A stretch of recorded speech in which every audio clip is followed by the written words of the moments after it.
Ladies and gentlemen, prepare to embark on a celestial odyssey where the very fabric of the cosmos is woven into a tapestry of breathtaking beauty and existential dread.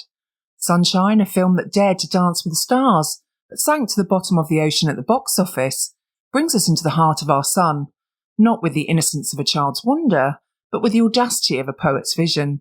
Directed by the ever-visionary Danny Boyle, this cinematic gem invites you to join a crew of astronauts on humanity's last, desperate gambit to reignite our dying star. With visuals so vivid they could melt the screen, it crafts an experience where light isn't just seen, it's felt, like the warm kiss of salvation or the blinding glare of our own hubris. So step into the light, where every frame is a brushstroke in a woefully underrated modern sci-fi. It's a film that asks, with a wink and a nod, if we're brave enough to face the sun, or if we'll just burn up like Icarus in the glare of our own myths. Enjoy the ride, for it's as close as you'll get to touching the divine, or at least to laughing at our noble, yet often misguided attempt to do so. The production of Sunshine was a cosmic ballet of ambition and artistry, orchestrated by director Danny Boyle and screenwriter Alex Garland. With a budget of approximately $40 million, the film was a labour of love, blending practical effects with cutting-edge CGI to create a space odyssey that felt both scientifically plausible and visually stunning. Cinematographer Alwyn H. Kutchler's lens captured the sun not just as a source of light, but as a character in its own right. With visuals that oscillated between the serene beauty of space and the harsh reality of solar proximity, the team built intricate sets to mimic the cramped yet technologically advanced confines of the spacecraft Icarus 2. I die on the hill that says sound and score are everything in film, and here the score is the silent heartbeat of a universe where humanity dances on the edge of oblivion, a symphony of electrons and strings that oscillates between the sublime and the absurd. Composed by John Murphy with additional pieces by Underworld, this musical odyssey is a cosmic waltz, guiding us through the vast emptiness with the precision of a space probe and the passion of a star-crossed lover. The Adagio in D minor, now often cited as the Sunshine Adagio, stands as a beacon of hope. Yet, with a satirical wink, it questions whether we're truly ready for the enlightenment we seek, or just chasing the light to warm our cold human egos.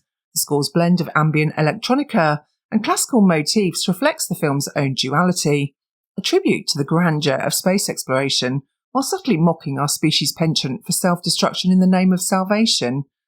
Each note is a step closer to the sun, all while whispering, isn't it quaint, this human endeavour to touch the untouchable? In this genre where science fiction meets existential dread, the score of Sunshine is a poetic testament to our beautiful, if slightly misguided, pursuit of the infinite. In the narrative odyssey of Sunshine, the cast embodies the soul of this mission, each actor bringing depth to the human aspect of this cosmic journey. Cillian Murphy as Robert Capa is the quiet heart of the film, his portrayal a nuanced dance between his physicist's cerebral calm and the emotional turmoil of his mission. His eyes reflect both the wonder and the weight of their task, making Capa's journey to the sun not just about saving humanity, but confronting his own mortality. Chris Evans plays Mace with a rugged intensity. Who knew he could act? His character's physicality and bravery juxtaposed with moments of vulnerability, particularly in his struggle with the harsh realities of space travel. His performance adds a layer of grit to the narrative, highlighting the physical and psychological toll of their quest.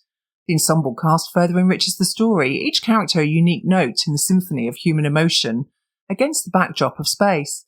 Michelle Yeoh's Corazon is the life of the ship, her botanist's love for life and growth in stark contrast to the sterile environment of Icarus 2, making her eventual fate a poignant moment in the narrative. Rose Byrne as Cassie brings a grounded human touch, her role as the ship's communications officer allowing her to be the voice of reason and connection back to Earth.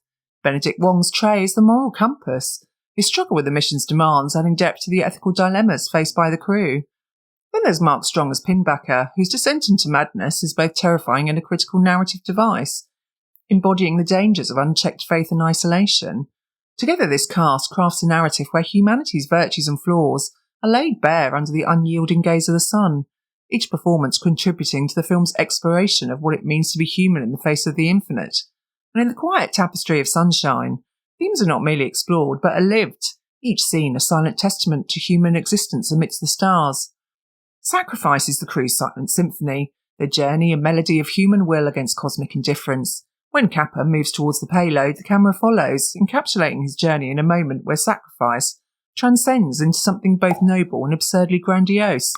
It's here in the blinding light of the sun that the film gently mocks our human need to be remembered, to matter in the face of something so vast. The quietness of this act, the solemnity of his steps, are juxtaposed with the cosmic scale of his task, a silent chuckle at our heroic pretensions. Now, isolation is the silent companion of space travel, palpable in the echoing chambers of Icarus II. This moment is a poignant reflection on loneliness, a subtle satire on a desire for connection in a universe where the next human might be light years away.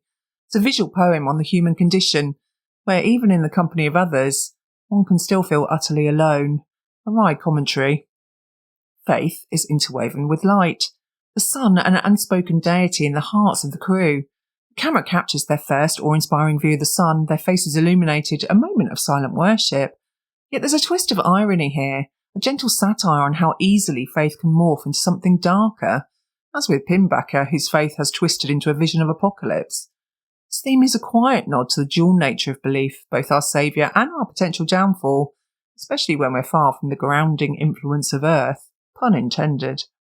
Through these scenes, Sunshine weaves a narrative that is both an ode to human endeavour and a quiet satirical look at our place in the universe. Each moment is a brushstroke in the larger picture. The themes of sacrifice, isolation, faith and the human condition are not just observed but felt. A silent symphony that speaks volumes about who we are, what we believe and how we face the unknown. Now, Sunshine is a film that for 2/3 of its runtime feels like a masterclass in sci-fi storytelling. From the get-go, Boyle and Garland craft an atmosphere that's both awe-inspiring and claustrophobic, showcasing the vast indifferent beauty of space against the intimate human drama within Icarus II. The visuals are nothing short of spectacular, the score by John Murphy and Underworld a sublime companion to the journey. And the themes, well, they're explored with a depth that resonates. However, when we hit the third act, Sunshine decides to take a detour into slasher in space territory with the introduction of Pinbacker. Here's where the film's narrative seems to lose its orbit, veering off into a plot twist that feels like it was beamed in from another movie. The sudden shift from a cerebral, introspective journey to a more conventional horror narrative jars the viewer, making the transition from thoughtful sci-fi to jump scares feel like a misstep. As if the film in its quest to reignite the sun also tried to reignite the horror genre, but the execution feels more like a solar flare gone awry. Dazzling, but disorientating. Despite this, the third act's problems shouldn't eclipse the brilliance of what came before. The film's exploration of human psychology under extreme conditions, the breathtaking cinematography and the earlier narrative tension are still stellar achievements. Sunshine is a film that for most of its length feels like a profound meditation on human endeavour and the sublime terror of the universe.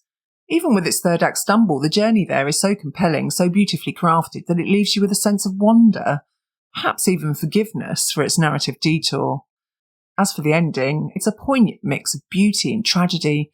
Kappa's final journey into the sun redeems some of the narrative missteps by focusing on sacrifice and the human spirit's resilience. The visuals of Kappa's descent, the light enveloping him, are mesmerising, turning what could have been just another action climax into a moment of profound reflection, offering a conclusion that, while not entirely salvaging the third act's issues, provides a sense of closure and awe. It's a testament to the film's earlier acts that despite the rocky landing, you will definitely still be glad you took the trip. This is a film I thoroughly recommend, and if you haven't seen it, what are you waiting for? If you felt the warmth of this film's brilliance and the chill of its narrative twists, let's keep the conversation shining. Hit that like button if you enjoyed our exploration of this solar odyssey, and subscribe to keep your journey through the stars ongoing. Don't forget to beam your thoughts down in the comments below. Did the third act leave you in the dark, or did you find beauty in the chaos? Let's talk about it. For more reviews that delve into the heart of cinema, make sure you're part of my spacefaring community. Until next time, keep your eyes on the stars and your heart open to the adventure. Shine on, and see you in the next review.